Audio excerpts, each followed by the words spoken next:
All right, Nathan Schock here with Nathan Unruh, and we're talking about the importance of world-class training if you want to have a world-class team that delivers a world-class customer experience. And the thing about that is, with that world-class team, is those interactions with your customers have to be each and every time, day in and day out. You have the best intentions of what you look like to your customers, but your customers are interacting with your team every day, and that's why this is so important.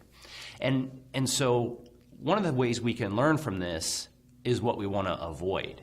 And you had a recent experience in this with a restaurant near the place where we were kind of in the concepting phase of a new business idea. Yeah, so this experience, brand new restaurant, and let me just paint the picture. It's just a small restaurant inside of a grocery store. And I would go there 3-4 times a week.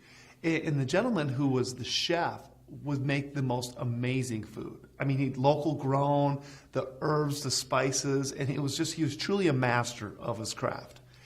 And so we'd frequent there quite often.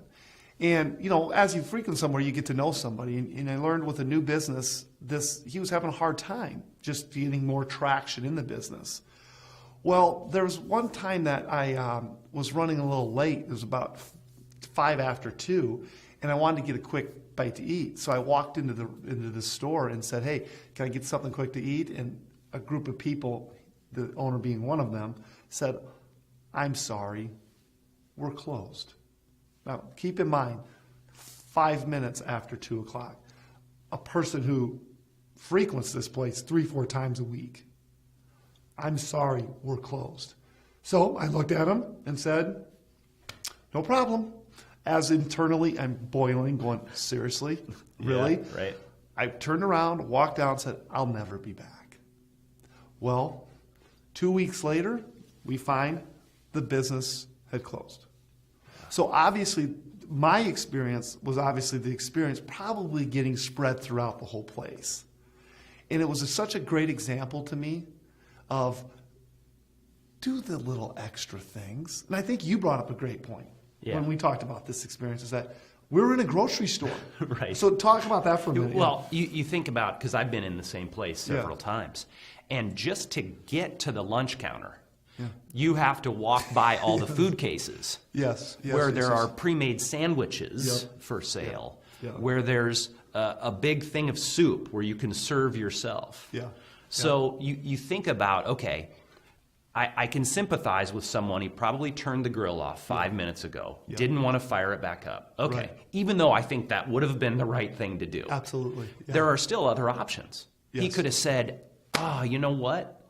We just shut down the grill 5 minutes ago, but I made some great sandwiches that are in the front case this morning, and let me help you get a bowl of soup, but we'll make sure you get fed." Absolutely. And to not take those steps, it's just, again, he's a master of his craft, but he hasn't mastered the customer experience. Absolutely. Absolutely. And you got to do both. Yes. Being just a great technician is only a part of it. True customer experience requires customer fulfillment, and you got to be intentional. That's right. And you would never want to go to a restaurant where the chef hadn't been trained. Absolutely. Where he or she didn't know how to cook.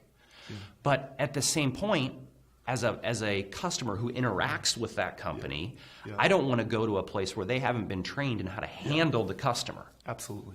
And because we all have been to great restaurants where you just seem like you're actually intruding on their day. Absolutely. And it's like, okay, the food's great, but is it really worth being treated that way? Absolutely.